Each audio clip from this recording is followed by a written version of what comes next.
देख रहे हैं एग्जाम टूर। बहुत से अभ्यर्थी पूछ रहे थे कि जांच कहां तक पहुंचा, जांच का क्या हुआ, जांच कब तक हो जाएगा, किस तरीका से क्या बीपीएससी के अंदर भी जांच किया जाएगा। तो इन सभी चीज को लेकर जो जिस तरीका से मामला सामने आ रहा है, आर्थिक अपराध के द्वारा लगभग 1 दर्जन से अधिक प्रश्न बीपीएससी से किया गया है और वहां से लिखित के रूप में मांगा गया है। फिर जब लिखित यहां से जाएगा, उसके बाद प्रश्न से यदि संतुष्टि नहीं मिलेगी, जांच तो संभव है, जांच तो होकर ही रहेगा, किसी भी प्रकार का कोई समस्या नहीं होगा। बहुत सारे लोग इसमें लगे हुए हैं जो ये चाह रहे हैं कि केवल 3 का ही जांच हो जाए, 1 और 2 बच जाए, लेकिन ऐसा संभव नहीं दिख रहा है। जिस तरीका से आप देखे होइएगा, कटअप शतक पर शतक लगाते गया, उस पर यह प्रतीत होता है कि टीआरई 2 में भी कुछ ना कुछ खेला हुआ, उसकी भी जांच होनी चाहिए। क्या वैसे लोग इसमें शामिल हैं? ऐसे लोग चाहते हैं कि टीआरई 3 का ही जांच हो जाए, 1 और 2 बच जाए। जैसा कि आपको मालूम होगा, जो आरोपी है वो आरोपी बता रहा है कि 64वीं तक से खेला शुरू हुआ है। सबकी जांच होनी चाहिए,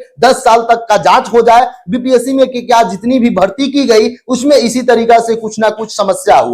बहुत सारा प्रश्न है, लगभग 1 दर्जन से अधिक प्रश्न है। तो आप इस प्रश्न को सुनिएगा, आपके मन में क्या विचार है इस पर भी कमेंट सेक्शन में जरूर कमेंट कीजिएगा। एक समस्या ये आ रहा है, स्टूडेंट लोगों के बहुत लोग चहेता बनने वाले हैं, बनते भी हैं, लेकिन जब प्रश्न की बात आती है तो केवल टीआरई 3 की बात करते हैं। टीआरई 1 और 2 क्या होगा? सबसे बड़ा प्रश्न ये पूछा गया है आर्थिक अपराध के द्वारा कि पटना में 90 फीट में के पास एक कार्यालय बनाया गया था। ये कैसा कार्यालय था, इसमें क्या हो रहा था, इसमें छापा मारा गया तो वहां भी देखा गया। बीपीएससी ऑफिस से यह भी प्रश्न किया गया है वहां से कि आखिरकार वो कौन व्यक्ति थे जो पेन ड्राइव को लेकर गए या बताए कि इनके पास पासवर्ड था। बहुत सारा प्रश्न है, एक एक करके आप जानिएगा और अपना भी विचार कमेंट सेक्शन में जरूर कमेंट कीजिएगा। जो भी स्टूडेंट देख रहे हैं, मैं उनसे यही निवेदन करूंगा कि आप भी चाहते हैं कि टीआरई 2 का भी जांच हो, टीआरई 1 का भी जांच हो। जो सही है उनको कोई दिक्कत नहीं है, जो सही तरीका से बहाल हुए हैं उनको कोई समस्या नहीं होगा। क्या टीआरई 3 में जो भी इसमें संलिप्त व्यक्ति हैं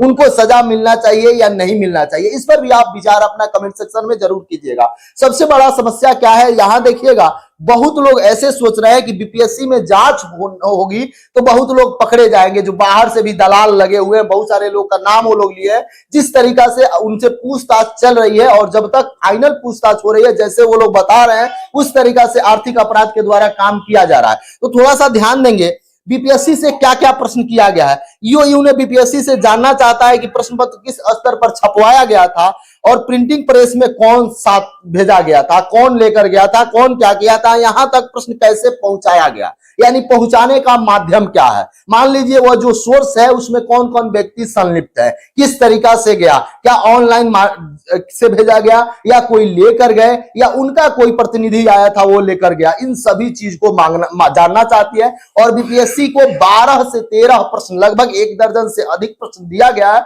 और उसका लिखित रूप में बहुत जल्द, ये कोई समय नहीं दिया गया है, 24 घंटा 25 घंटा जितना दिन हो, 2 दिन 1 दिन में जवाब मांगा गया और जवाब तलब किया गया है और ये जांच अभी भी चल रहा है। जो भी इस कंफ्यूजन में है कि जांच अभी बंद है, जांच बंद नहीं है, थोड़ा सा एग्जाम को लेकर जो समस्या था कि एग्जाम कब होगा, तो एग्जाम में अभी भी विलंब होगा। जब तक फाइनल जांच नहीं हो जाएगा तब तक कुछ नहीं हो सकता है। और प्रश्न देखिएगा क्या है, सुरक्षा को लेकर बीपीएससी से यह प्रश्न पूछा गया है कि टीआरई का जो एग्जाम है उसको सुरक्षा को लेकर आपका क्या इंतजाम था। प्रश्न पत्र की जो सुरक्षा होती है उस किस लेवल तक आप लोग व्यवस्था किए थे, यदि उसमें कहां आपका क्या रखे थे, कौन पदाधिकारी इसमें संलिप्त थे, कौन पदाधिकारी प्रश्न पत्र के देखरेख में थे, कौन पदाधिकारी छपने तक गए थे, क्या मतलब एक एक बिंदु पर जो विद्यार्थी प्रश्न जानना चाहते थे वही आर्थिक अपराध के द्वारा पूछा गया है। अभी भी आपको मालूम होगा कि आर्थिक अपराध के द्वारा एक नंबर दिया गया है। यदि आप गांव से आते हैं, यदि आप कोई जनप्रतिनिधि हैं या अभिभावक हैं या शिक्षक हैं, तो आप अपना उसमें प्रश्न दे सकते हैं, सुझाव कर सकते हैं। आपका नाम गोपनीय रखा जाएगा, नाम नहीं सार्वजनिक किया जाएगा। तो आप भी चाहते हैं कि कोई शिक्षक, कोई भर्ती, कोई ऐसे तरीका से बहाल हुए हैं, उनके बारे में भी आप बता सकते हैं। लेकिन जांच डायरेक्ट उनसे जाकर पूछताछ नहीं किया जाएगा, अदर लोगों से पूछताछ करके, अधिकारियों से पूछताछ करके यदि उन पर लगेगा कि हाँ वास्तव में वह गलत है, फर्जी है, तो वो भी पूछताछ किया जाएगा। आप भी देखे होइएगा, इसमें कई सारे शिक्षक जेल जा चुके हैं जो टीआरई 2 में बहाल हुए हैं, टीआरई 3 का प्रश्न पत्र वायरल करा रहे थे, प्रश्न पत्र लेकर जा रहे थे। आप देखे होइएगा एडमिट कार्ड के पीछे आंसर की जो लिख कर जा रहे थे, बहुत लोग पकड़े गए हैं। तो ये कुछ भी संभावना है। कई एक प्रश्न अभी भी है जो सुरक्षा को लेकर है, जिसको आपको बताया भी नहीं जा सकता है। जिस तरीका से आर्थिक अपराध के द्वारा बीपीएससी से पूछताछ किया गया है, इसके बाद उसकी सही तरीका से सही डायरेक्शन में जांच भी होगी। यदि संतोषजनक रहा, यदि उसमें से मालूम चल गया कि नहीं अमुक अमुक व्यक्ति दोषी है, तब तो कोई दिक्कत नहीं। लेकिन यदि वहां से छिपाने का प्रयास किया गया तो फिर अभी और लंबा जांच चल सकता है। थोड़ा सा ध्यान दीजिएगा, एक 90 फीट का जो मामला है इस पर बताया जा रहा है। इस मामले में कई स्थान पर छापेमारी की गई। इसी क्रम में पटना के 90 फीट के पास एक स्थान छापेमारी की गई। इस घर को किराए पर लेकर गिरफ्तार आरोपी जो शुभम, सुमित, विक्की और अभिषेक सेटिंग के कार्यालय के तौर पर इसका यूज करते थे। यानी कि 90 फीट में ये लोग एक कार्यालय बनाए थे। वहां से भी कुछ जानकारी ईओयू को मिला है, वहां से जो सुराग मिला है, वहां से जो गजट बरामद हुई है, उस पर भी आगे जांच चल रहा है कि वहां से क्या क्या हुआ है, किसको किसको बुलाया गया है, किससे ये लोग मिलते थे। इन सारे चीज को लेकर इनको मिल चुका है।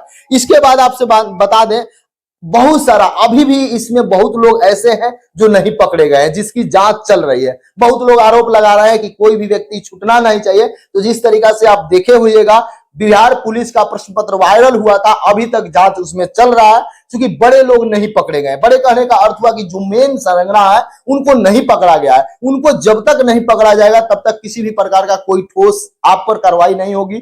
जब तक इसमें बीपीएससी टीआरई को लेकर कैंसिल तो हो गया है, लेकिन एग्जाम डेट वाले लोग लगातार परेशान हैं। तो अभी भी जिस तरीका से फाइनल जांच नहीं होगा, फाइनल रिपोर्ट नहीं सबमिट किया जाएगा, तब तक कोई आपका एग्जाम होने की संभावना नहीं है। बहुत लोग आपको बता रहे होंगे कि एग्जाम आपका चुनाव बाद होगा। अभी भी कोई उस तरह का नहीं है कि चुनाव बाद होगा, कब होगा, क्या होगा, क्योंकि जांच फाइनल हो जाना चाहिए। टीआरई 4 को लेकर बहुत सारे लोग परेशान है, क्या आएगा नहीं आएगा, उसका काम अलग है, इसका काम अलग है। आएगा अच्छी बात है, टीआरई 3 भी होगा अच्छी बात है, लेकिन आप तैयारी में लगे रहें।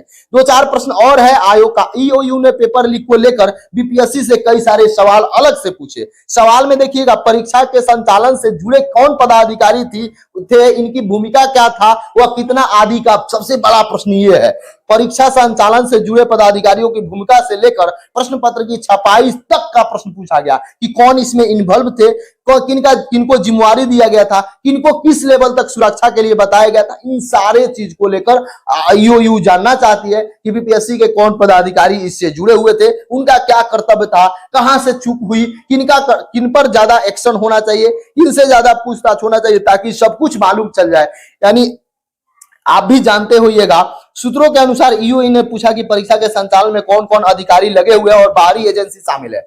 सबसे बड़ा प्रश्न यह हुआ कि कौन इसमें बाहरी एजेंसी भी कौन कौन से हैं। यानी कि परीक्षा को लेकर मान लीजिए कोई पदाधिकारी लगे हुए हैं, इसके अलावा बाहरी एजेंसी आउटसोर्सिंग के माध्यम से बहुत सारा काम किया जाता है, बाहरी एजेंसी को लगाकर बहुत सारा काम लिया जाता है, उन सारे लोगों के बारे में भी मांगा गया है। तो आप क्या विचार रखते हैं? आपसे मैं यही निवेदन करूंगा कि यदि आप एग्जाम टूर पर नए हैं, चैनल को सब्सक्राइब कर लेंगे, लोगों में शेयर करेंगे। वीडियो को जितना शेयर करिएगा उतना आपके लिए बेनिफिट होगा।